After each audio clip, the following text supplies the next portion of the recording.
Hi everyone, and welcome to blog 8 of the Tackle the Feelings Before the Behaviour parenting approach. So today we're going to be talking about how kids can teach you about happiness or joy, because joy is the core emotion in some theories.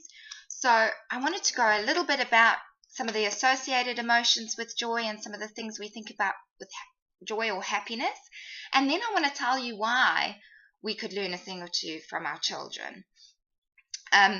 So the core emotion of joy is quite an easy one for most people, and it's a nice, comfortable emotion.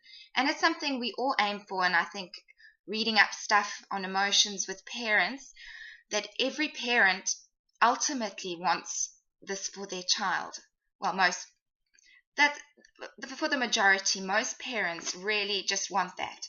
They want their children to be happy. So it's a really good one to teach because you can attend to happiness and they can bring out the happiness in you. Happier parents, happier children, happier household. So happiness, we think of excitement, we think of surprise, we think of joy and laughter, but it can also, in my opinion, be things like calm and serene and tranquil and all those at peace, at one, synchronized, all those sort of feelings where things are balanced, things are in line, things are calm, nothing's chaotic, the negativity is not all out there, you're more positive, maybe upbeat, maybe you feel creative. So it's all these expressions and getting the most out of life kind of a feeling that encompasses the emotion joy. So your children, as we've said before, the younger ones, they start off with just that feeling, that sensory feeling, instincts and drives. They don't have thinking. So they don't have these negative thoughts. They're not thinking about consequences. They're not thinking about other people's emotions. They're not thinking about any of that stuff. So they're pure and simple and they're new. They haven't experienced most of the things that they experience in their childhood. It's full of firsts. So children approach things with curiosity, with trust, with open minds. The world to children is a magical place. It's exciting.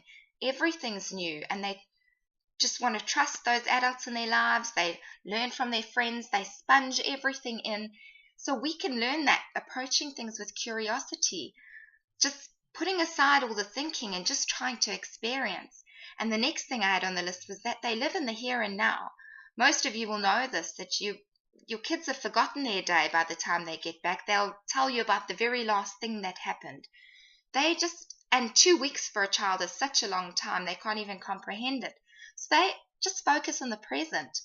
They'll probably keep it within their day, or maybe the day after or the day before, but that they're very much present orientated. And that mindfulness is what is good for us. We need to be more in the present. We need to be enjoying the moment as it is. So being with children, learning how to behave as they behave, getting that joy from them in the activities that you do, learn from them. And what else did I have? So I also wanted to include that they don't get held up by the past, which is a bit ironic because they probably will one day.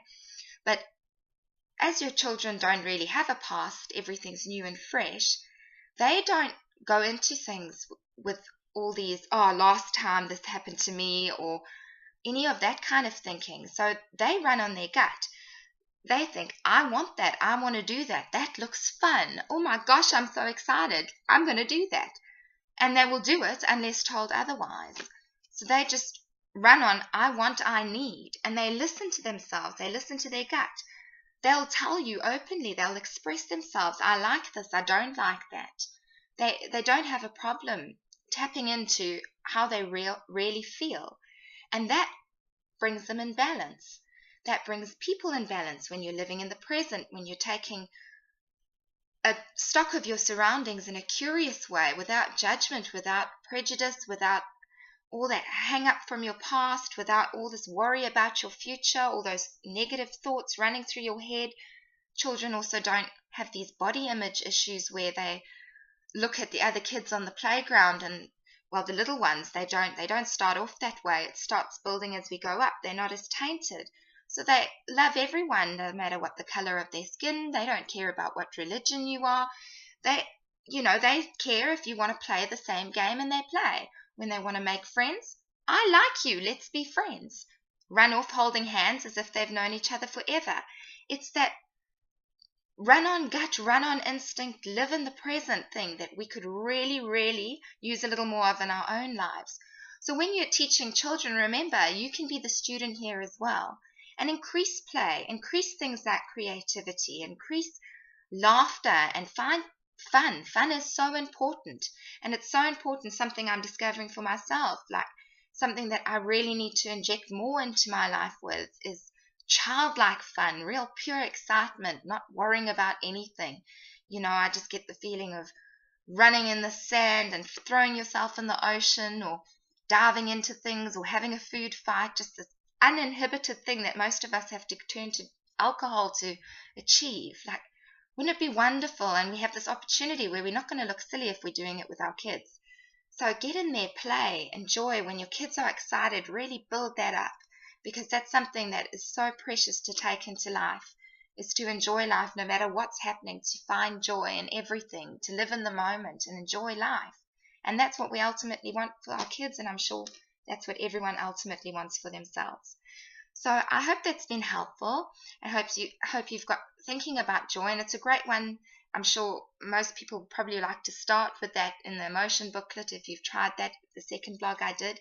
If you haven't, you're just watching a few of these and haven't really watched the earlier ones, teaching your kids emotions, I've got a nice exercise for emotion booklet. I just want to remind everyone about that if you haven't done it. And I hope you have some fun. So have a great week. Thanks. Bye.